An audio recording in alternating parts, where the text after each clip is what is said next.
Good.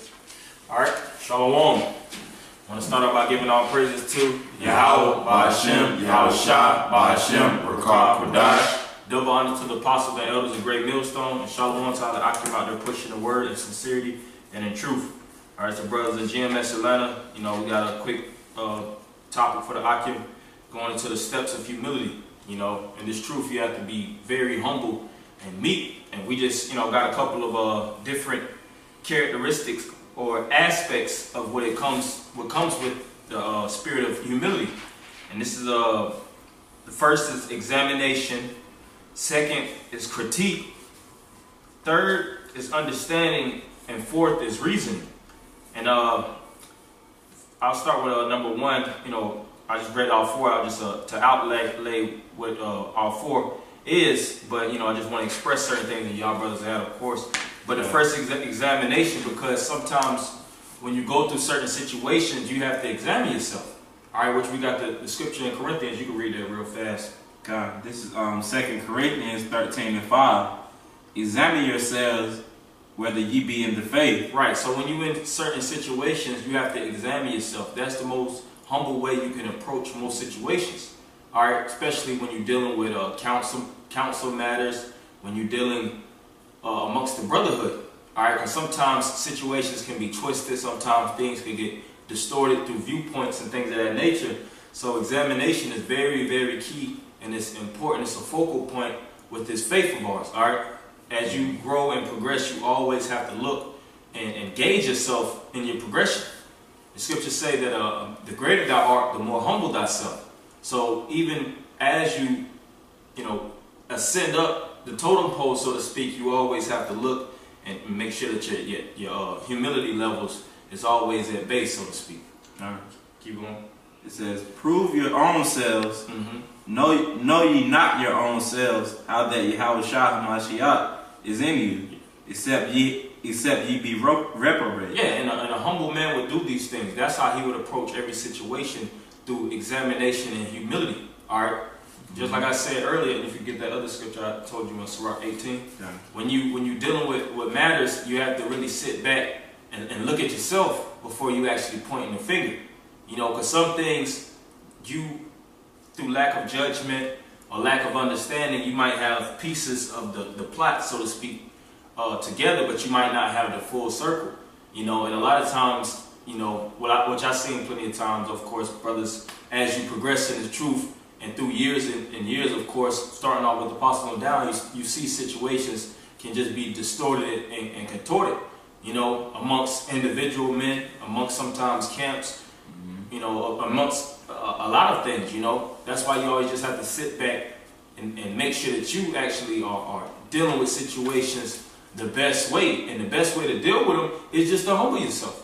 A lot of times you may get got on through reprovals, through rebukes and things of that nature. And sometimes your best bet isn't to buck up and to get your point across, because that's what pride, that's where your ego comes in a lot of times. Of course, sometimes you feel a certain way dealing with getting God on and things of that nature. But first off, just examine yourself. All right, that's going to actually clear out a lot of nonsense and a lot of bickering, gossip, and bullshit in the midst of dialogues amongst men. Submitting yourself unto the rule, which that's the word what subject means, unto the rule or under the rule of the next man. All right, so that everything can be clean slated. Because this truth isn't about beef.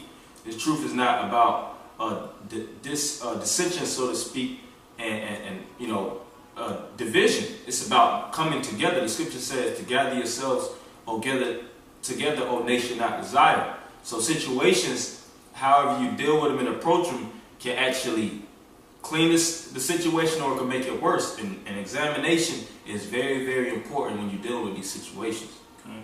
You got that? This is Sirach 18:20. It says, "The fear of the Lord is all wisdom, and in all wisdom is the performance of the law." I think it's 24. Okay. See what that says. He that has more understanding. That ain't it. I'm about to get it real fast. Looking at it. It's 18 and 20. Oh, Sirach 18:20. It says, before judgment, examine thyself. Yeah, it says before judgment, before the judgment is hashed out, you have to examine yourself. All right, because a lot of times you may get yourself in a situation, and just through lack of examination, things draw itself out, and it gets worse than if you were to just examine yourself and listen and calm down. All right, like yeah, maybe I was wrong in this situation. I just need to take a step back and just reaccumulate and reassess the situation through the eyes or the lenses of the next man. So when I actually approach the situation, it'll be way more clear. It'll be more concise, and I can deal with it as a man instead of what brothers don't see where I'm coming from. Well, you gotta be more spiritual. And you don't even understand the full matter. And a lot of times, a lot of men, they'll jump up and go crazy like that. A lot of men lack understanding, and they don't really understand the full gist of the scriptures. And then it's a lot of pride, man. It's really that. A lot of men don't like to take orders or get got on by men in the circle, so to speak. A lot of men show the face of that, but that's why the scripture says to examine yourself, man. And those type of guys that do those things through lack of examination, because it's pride. That's how you could indicate pride. Pride is the antonym, or it's the opposite of humility. If you don't examine yourself in judgments and things of that nature, that's when judgment get hashed out rigorously, so to speak. That's when it's a strict judgment. All right? Because even when you're on a judgment seat dealing with the court systems and things of that nature, whatever you spew out of your mouth can actually land you a better sentence that you can actually deal with and actually take the hit and get out of jail, or you could actually make it worse and you actually get an extension of time. You got certain people that go berserk on it, talking to the judge any type of way, cussing the judge out, just speaking any type of way and not rising when the judge say to rise, just showing your ass, so to speak. And what does that result in? You thought you was gonna do 15 years, judge just slapped off another 20 just because you wanna act tough. They gonna make sure you suffer, man. And the guards and everything. Hey, sometimes judges they know how to work the system, so to speak, man. Yeah. That's why you can't play around. You have to use wisdom. You gotta utilize wisdom and don't act on emotion. All right, emotion is a trait of women. Men's traits is logic and reasoning, understandings, examinations, critiquing. All right, read that over. Sirach 18:20. Before judgment, examine thyself. Yeah, look at yourself. Examine it and just look at yourself. Take a step back and look, so that you make sure that everything will work out for the better at the end of the day. Also, we dealt with a situation here, with the previous camp leader, Yara Dunn, and a lot of stuff he could have dealt with a lot better if he would have just examined himself and just would have just said, I'm wrong. I am actually wrong from all these different things I committed. I know these men aren't just coming sideways at me just through emotion and trying to beguile me out of my captain seat, so to speak. I understand that these men have been, jacked up, and they've been emotionally, torn, so to speak, from these situations that occurred. And I actually take accountability. And if he would have approached that situation like a man and examined himself, it wouldn't have stretched out to the conditions that it went to. Us hashing out rebukes and all these different things, and to the point where he's not even doing the work no more. Because of what? Pride. Pride is a killer, man.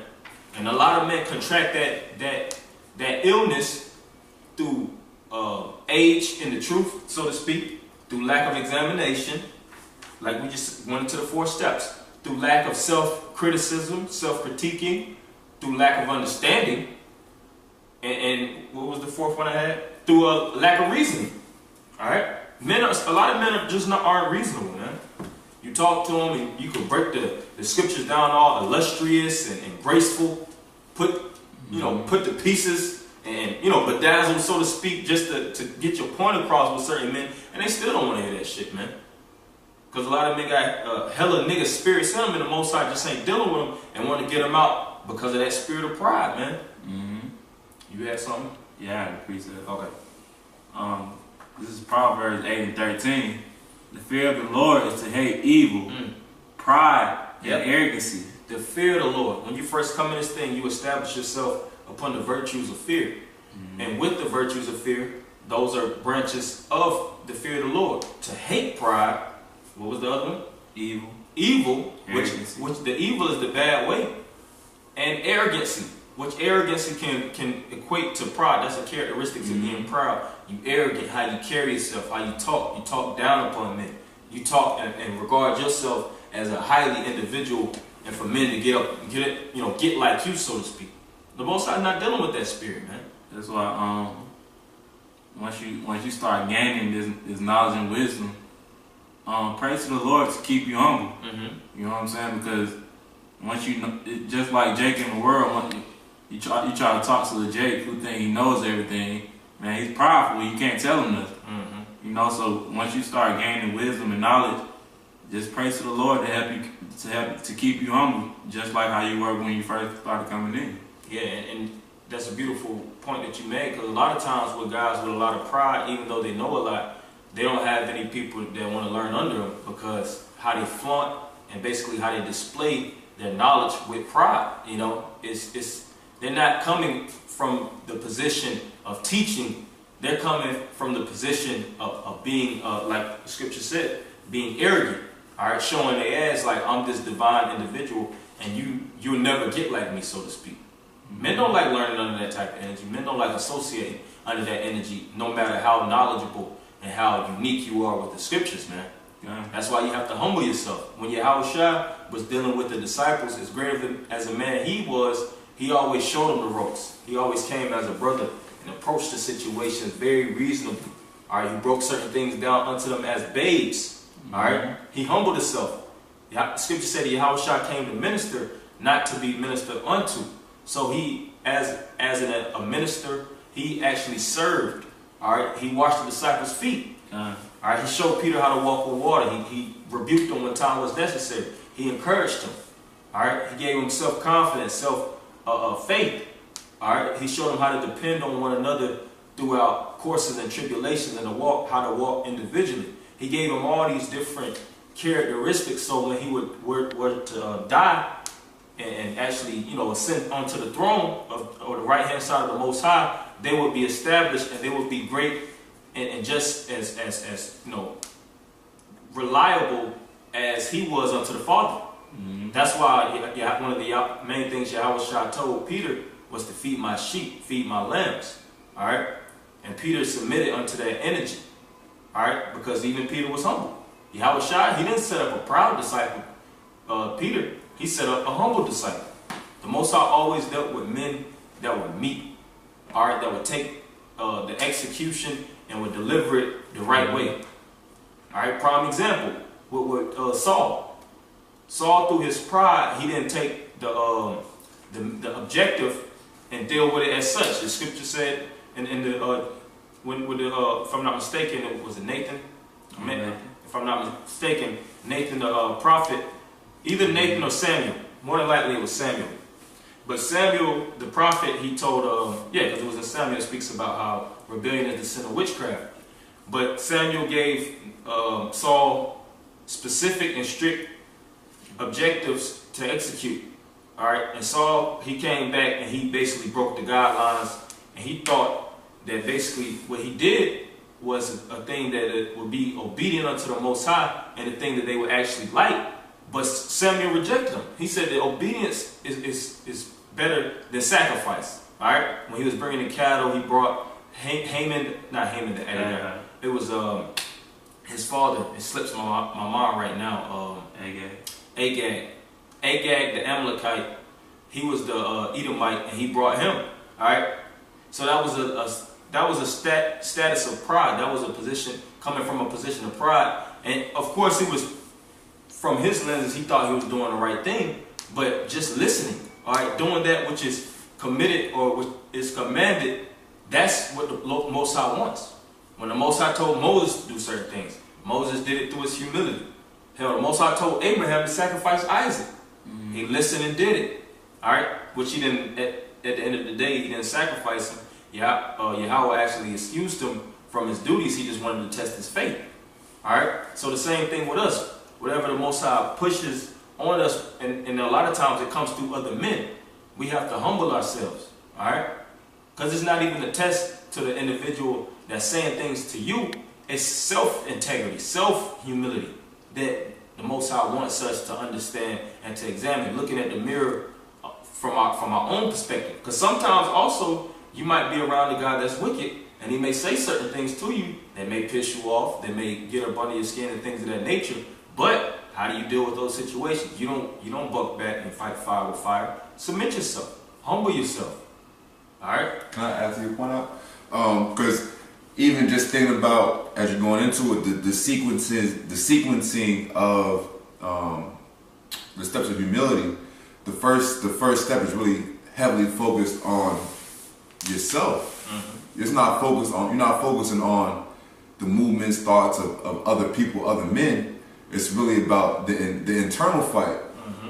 You know, and that really is key, because that really should be the first step, which is why it is the first step. Mm-hmm. You know, because you can't even address an issue really fully if you don't know where you're coming from. Mm-hmm. If you don't know that if it's certain things affecting you, like you said, your perspective.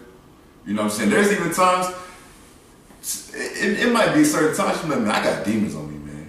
You know, yeah. I mean, that's the examination, yeah. Right? You know, so even a lot of times, you know, even personally, there's certain situations arise where it's like, well, he did this, he did that. Well, first and foremost, examine yourself first, so you have the you can come into it with a clear picture and a clear idea of where you coming from. Exactly. You know, and then by you even entering the conversation or discussion with that mentality, you've already done that step. If you do got something to present, you coming in the right spirit.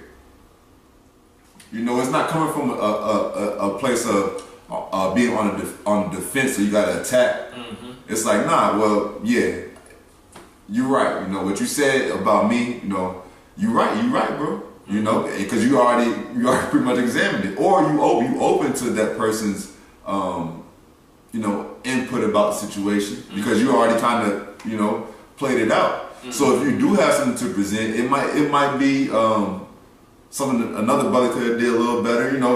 Whatever it is. But if you come into it already examining yourself first, your point is, you have a higher probability your point even being heard, because if you come into a situation and you haven't examined yourself, you're pretty much already in the wrong. Mm-hmm. Okay. And like you said, that correction or rebuke or whatever it is, it might be something constructive. It might not even be somebody getting on you. But if you're not coming to it first by understanding where you coming from, what's going on with you, it's going to be a blockage there. Yeah, a lot of times when men, through their pride, they don't want to listen and things of that nature. What's the first reaction? I'm not even going to say nothing to him, because I know he reacts like a nigga. And I'm not going to get into quarrels and back and forths over petty matters. And a lot of times that mold and that the weeds start to carry weight. Here it is, the man that's actually speaking to you has been trying to chop down certain things, and you basically preserving the demons that's on you. Mm-hmm. And then you wonder why you end up bugging out, and they suffocating your growth. And you can't grow from the next stage from one stage onto the next. You gotta think back. Well, damn, and you be like, why didn't the Most High show me? The Most High did show you. He showed you through the next man. Right. But you didn't want to listen to the next man, so you're gonna learn the hard way. Mm-hmm. And if I can say too, and sometimes stuff happens, man. Yeah. So you might go out in the world and a situation kind of happens, and you don't even really realize that somebody put a spirit on you. Yeah. You might interact with a woman or something, or a feminine man, or a homosexual. Mm-hmm. Because we can't help it. You know what I'm saying? If this is our kingdom, we wouldn't have to really do that. Be in those situations. But because it's not, you might just sit back and be like, man, what happened today, man? Mm-hmm. Yeah. Because, and that might be a good example of the Most High showing you, hey, in this situation, this happened to you, and it infiltrated your spirit. Mm-hmm. So when that situation happens again, you better able to conquer that situation. Yep. Mm-hmm. Exactly. I appreciate it. Okay. This is Proverbs 20:75. Open rebuke is better than secret love. Yeah, and in the brotherhood, a lot of times we're going to rebuke each other. We're going to correct ways. We're going to teach each other. All right, we're gonna show each other basically the dynamics of life. That's the purpose of the brotherhood, man. Mm-hmm. Scripture speak about two is greater than one. So a lot of times when you're around men, a lot of times correction has to be hashed out properly, you know, and that's mandatory. Because even if the man that doesn't push out the correction to the next man, he sees those demons lingering on him, then that could be blood on his hands. Mm-hmm. All right, you know, the Most High puts us, each and every one of us, in a specific level of leadership. All right, even the youngest of men. All right, when it's another man that comes into the camp and he has certain ways and he has certain, you know, certain funny things about him, it's not for you to disregard or overlook that man, so to speak. You have to start hacking away them demons off of him, man. Mm-hmm. Hey, that can go into pride too. Just, you know, waving the hand, like, I ain't dealing with that, man. I'll let somebody else deal with him. Yeah, kind Like, nah, man, humble yourself. Scripture says, he that is weak, receive ye not to any evil disputation. Lower yourself. See where that man, how his walk was. Learn it, all right? Learn where he came from, understand certain things, so you can understand why he approaches these situations, all right? So that you'll learn how to even deal with them, all right? So wisdom, that's the purpose of all this wisdom in Proverbs and all these different books filled with wisdom and poetic strategies of dealing with things of that nature. Sirach, Psalms, and all these different books, you know, Wisdom of Solomon. It's not to flaunt or just to deal with it on camera or just to say these things outwardly, but to deal with it in the internal factors, to deal with it in your camps and in your regions, from man to man, whether you live in households with brothers, whether you after camp and things of that nature. That's the time. That's one of the most important times to exercise certain parts of the scriptures. All right, and every man has to value the next man around him. That's another point of humility. Mm-hmm. You're gonna humble yourself to the next man if you have honor to that man. Mm-hmm. But if you're looking at him like a nigga, then when the man say something to him, you're gonna act like a nigga coming at you. You're gonna, just like the brother said, you're gonna come on the spirit of the defense. Like, man, this nigga ain't got no right to talk to me like that. Mm-hmm. Instead of looking at him as a brother of Yahweh Shem Yahushua, is actually trying to help you and actually, like he said earlier, the brother said earlier, give you just constructive criticism to build yourself. Mm-hmm. That's all constructive criticism is, which that's one of the steps that we were speaking about too, critiquing.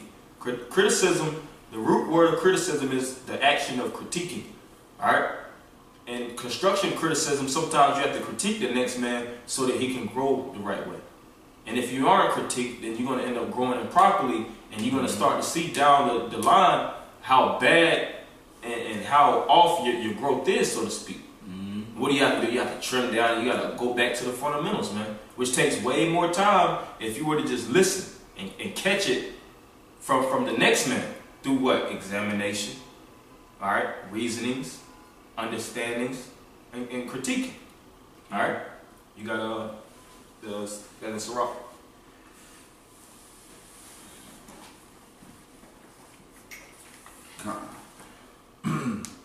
Ecclesiasticus 10 and 14. The Lord hath cast down the thrones of proud princes. So the Lord have cast down the throne of proud princes. Keep going. And set up the meek in their stead. And set up the meek in their stead. Alright, because even when you're dealing with princes or kings, a lot of times kings have a lot of pride about themselves. Mm-hmm. Alright, they have a lot of self-dignity. They feel like they're self-entitled due to their royal bloodline. Mm-hmm. You know, their father and their father's fathers sat on the throne, so they feel like the whole world is beneath them, and everything that comes to them, it deserves. You know, they deserve it. And a lot of times that approach, men around you, they grow a stench and they grow a hatred for you due to the fact that you feel like you're so high and mighty, and you look at other men like they just insects and worms, man. That's why the Most High cast that spirit off, and he sets the meek in their stead. All right. That's why, you know, in the Elder Anat, people brought out a beautiful point about kings when he was at this camp. He was speaking about how a proud king would just put any man, you know, put thousands of men on the front line just to get slaughtered, just to gain resources and assets and things of that nature. That's a wicked king. But a righteous king would actually get on the battlefield and would actually stand in front of his men and fight in the front lines and show his men the ropes on the battlefield. That's a very, very humble approach. Die for the men that he's actually serving with, instead of having men just serving him and he's provinces and thousands of miles away, basically in the throne eating grapes and pomegranates and shit, man. Mm-hmm. Scriptures say the Most High sets meek men instead. Hebrews the 11th chapter speaks about how Moses, he was in, matter of fact, get that. Hebrews 11, Moses in Pharaoh's house, how he descended. And you can reread that, or read that next chapter. Next verse. Yeah. Kind. Ecclesiastes 10 and 15. The Lord hath plucked up the roots of the proud nations and planted the lowly in their place. See that the Most High have plucked up the root of proud nations. The Lord hates pride. That's why I said that's one of the fears of the Lord, to hate pride. Scriptures, the Spirit of Yahweh wants us to be aligned and in sequence in perfect harmony with Him, so we can see perfectly through His lenses through this book, man. All right. See how the Most High actually, how He deals with men of pride. A lot of time, even with kings, proud kings, what happen? They get poisoned, man. They get poisoned by the man that they think was their right hand, but at the end of the day, he's been having a strict hatred due to the fact of how the king has been treated. All right, they get poisoned. A lot of times they get killed. A lot of times treaties they have with other groups, so to speak. You will have a humble king, and they like how the humble king actually approaches how he deals with his citizens, and they'll actually break treaties, come in alliance with other kings, and break down the kingdom of the proud king, man. Just through arrogancy, man. Arrogancy is a cancer, man. And a lot of people, they have, a lot of kings, so to speak, they have a hatred for that type of spirit. All right, so how much more us brothers in the faith of Yahweh Shem Yahushua dealing with one another? All right, you see that? Hebrews 11. Let me get it. What you want? Hebrews 11, where it speaks about Moses. I'll get it real fast. 24. 24. 24. Start at 24. Yeah, you go 24. Hit the point. Hebrews 11 and 24. By faith, Moses, when he was come to years, refused to be called the son of Pharaoh's daughter. Yeah, even though Moses, basically under Pharaoh's rule, he was in a high and renowned position, but he descended and lowered and humbled himself unto his own people. All right, when you read the story of Exodus, because he was in Pharaoh's house. And of course, when it comes, which Pharaoh is a high and renowned position, and when you deal with those type of positions, it's a lot of perks. It's a lot of things that come with being in the king's house. You get servants, you get honor, you get riches, treasures, you get you get leniency, liberty, Women. yep, women. All these different things come with the position of being a king. And that's why a lot of times kings have a lot of pride. But Moses, through his humility, he didn't think like that. He had a whole nother mindset due to the fact that he was humble and meek. And he was known to be one of the meekest men in the earth during that time. All right, as it is written. Keep going. Verse 25. Choosing rather to suffer affliction with the people of the Most High. That's humble, man. He chose rather. So he had the decision to be in the high renowned position or to descend and be in the grime and in the mud with the poor. Peasants. With peasants. Here it is, you got the noble stock and the aristocracy, and you have peasants, and he actually broke himself down to build the peasants up. All right? So that's a beautiful story. That should give you a lot of inspiration and a lot of self-examination, so to speak, how you should deal with situations. All right, and that's the cancer of our people. A lot of our people, that's why they're gonna be destroyed too, because they don't want to do these things as Moses. They're not following the path of Moses and Abraham, Yahweh Shah, our forefathers, and the prophets, judges, and leaders, man. They following the path of niggerdom, man. Yeah, of the so-called white man. And the path of evil. And if I could say, you see that a lot with these celebrities too. Whenever you see like celebrities getting out of a car, and you got people, paparazzi and the fans, you know what I'm saying, try to take a picture. They real prideful, you know. Yeah, they are. Yeah, a lot of times they'll push the people away, things of that nature. And you'll have a lot of times with humble people, they're actually, you know, they have actually an interest to their fans. You got a lot of people that don't give a fuck about their fans but the money. Yeah. But you have certain people that express their gratitude and their appreciation because they be like, if it wasn't for you fans, there would be no me. You fans are a collective group that actually make up the person that I actually am. Dude, actually taking your time and actually buying the music, actually playing the music and things of that nature. Going to the concert, buying tickets for the concert. Yep. You know, that's all I want to say. If I can make a quick point too. Okay, yeah. And that's another thing too, you know, especially us talking about humility. And I'm just thinking about, you know, it's me, you know, men seeing this too, you know. So one thing you got to put in your mind, your spirit too, is just because you see men, you know, maybe standing bold, you know, on the highways and the hedges, man, highways and byways, you gotta understand, we don't walk around 24/7 in camp mode, man. You know what I'm saying? Like, that's only one aspect of what we do. Is being out there, you know, and you got to kind of have a certain level of self pride to really go out there and you know and stand out there and you know and speak to the people the way that we do, you know. But you best believe in the backdrop, man. It's just as proud as you know as you know with authority, I should say, you know that the men of Great Millstone go out there and you know and speak, man. It's equally you know on the humility side too. You know what I'm saying? As far as when we break bread, man, we break bread, man. You know, we literally try our best to serve our brother, man. You know, to the point you'll literally serve your brother. You know, you'll give him man food, give him drink. You know what I'm saying? Money if need be. Money if need be. Be for that. Be there for him in his time of need. So don't just think because, you know, because I just picture, you know, certain men just maybe watching the videos and just, you know, just soaking up that spirit. That's only one aspect of the spirit given to us by Yahweh Shem Yahawashi, man. There's a very heavy spirit of humility that you gotta embrace in this thing, man. Because that's really how like we was going into Moses. You know, when the Most High sees that spirit in you, he's like, yeah, man, this man's worthy, man, of more knowledge and understanding, man. You know? And I know he could deal with him.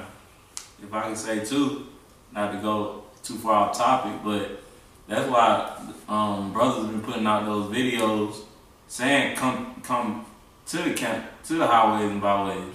You know what I'm saying? Just so you can kind of examine how brothers are. You know what I'm saying? Because you're really not getting everything behind the computer. No, definitely not. You know? Just like the brother said, this is one of many aspects. It's true. It's multi-dynamic. All right? It's multi-dimensional. You just get in one dimension of many, man. You know? And that's why you have to humble yourself and lower yourself to a degree of understanding your people. All right? Because that's why the Most High, He had us to deal with the poor. Even though we know majority of our people are wicked and they're basically pieces of shit, so to speak, there's still certain people that's just entangled in the midst of the wickedness and they're looking to be broken free. That's why we actually go out our way to pay gas and do all these different things to rescue and save the hopeful elect that's actually in the world as we previously were. All right? We actually, you know, spiritually Superman, so to speak. And that takes a lot of humility. All right? Because we're not fighting the game, get to the top, so to speak. We're actually lowering ourselves and gathering our people, and then we're going up as a nation, not individually, just as Moses did. All right? Moses was at the top. He broke himself down. He gathered the Israelites, and they left Egypt, and they went to the Holy Land as a nation. All right? Some more on that? Okay. If I could say too before I get into the scripture, but even with Yahawashi, with him doing miracles, you know, healing the blind, that shows humility too. You know, he didn't have to do that. No, he didn't have to. You know, but that was his love and his compassion for his people through his humility and his humble approachings, man. This is verse Hebrews 11:25. choosing rather to suffer affliction with the people of the Most High than to enjoy the pleasures of sin for a season. Yeah, see, he wasn't even taking basically the position of just living the life. He knew that he had to suffer, and he wanted to suffer. He desired to suffer for the sake of actually redeeming his people. All right? And that's what he did. That's why he had multiple people. Hella Israelites, so to speak, a great multitude of Israelites that actually followed him out of the land of Egypt. Him and Aaron, of course. You know, you had the sister Miriam and the captains and the leaders and all these different things. But all these different things was created under the spirit of Moses. Moses established those captains, all right, and elders, and captains of 50s, captains of 20s, and things of that nature. Those were just common slaves, so to speak, common men. But he built them up in the spirit of being leaders, generals, knowing how to fight on the battlefield, and knowing how to guard and actually, defend the territory in the spirit of Yahweh Shem Yahushua. All right, and that's what we have to emulate. We have to embody the spirit and the essence of these scriptures.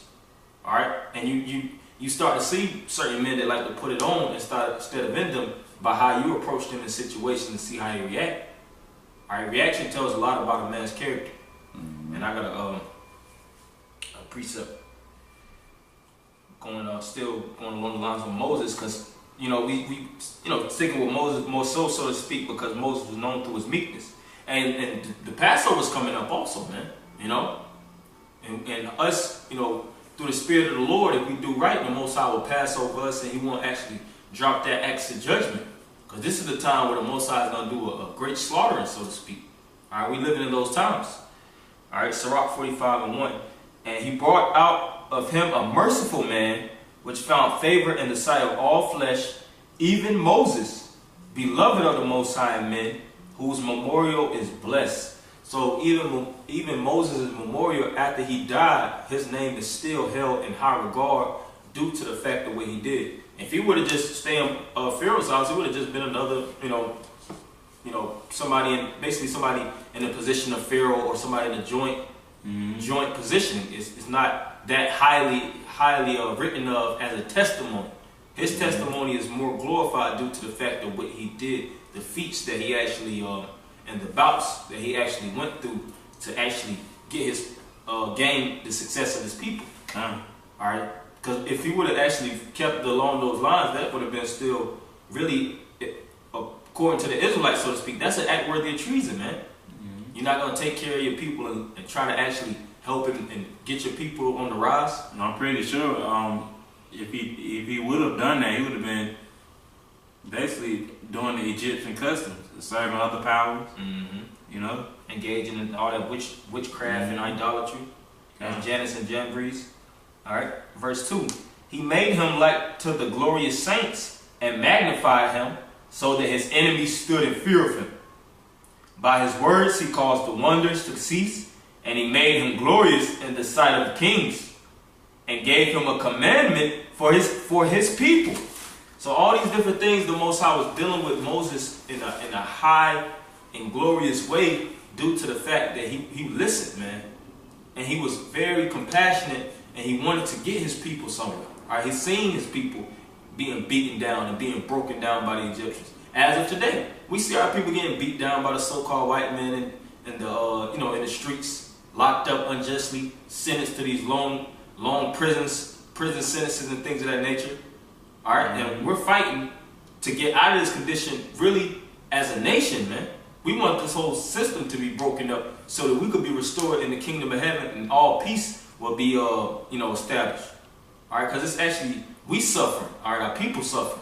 And if you have a high connection with your people, you actually could feel the sufferings of your people through you, man. That's how Moses was.